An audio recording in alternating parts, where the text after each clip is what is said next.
માણસની આખી જિંદગી જાતી રહી પણ માણસ ન બન્યો. જન્મો એટલે મા બાપનો છોકરો બન્યો. પછી મુમાની ઘરે જોયો એટલે ભણી જ બન્યો. પાછા ઘરે આયા એટલે હતા ઈ મોટા છાન ને ભણવા મીચ્યા એટલે નિહાળીઓ બન્યા. ભણી ગણીને નોકરી લીધી એટલે કોઈ વકીલ બન્યા, કોઈ પોલીસ બન્યા, કોઈ સાહેબ બન્યા, કોઈ ખેડૂત બન્યા, પણ મોણો તો ના બન્યા. આ બાજુ હાપ ને આ બાજુ કોટો. હારે ઠકાણે હગાઈ છે એટલે રમાઈ બન્યા.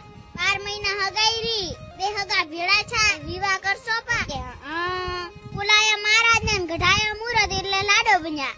બેણાઈ ઘરે લાયા ને 2-3 છોકરા છે એટલે બાપો બન્યા. વરે છોકરા મોટા છે. હારે ઠકાણે હગાઈ કરી તો વેવાઈ છે. વરે છોકરો બેણાઈ ઘરે લાયો. ઘરમાં વહુ આવી તો હારો બન્યા.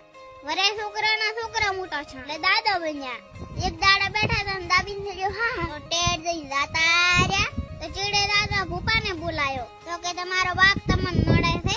લાયો કંડિયો ને બેહારે આળિયામ તો ગુગળ બન્યા. છેવટે મરી જા પણ મોણો તો ના બન્યા.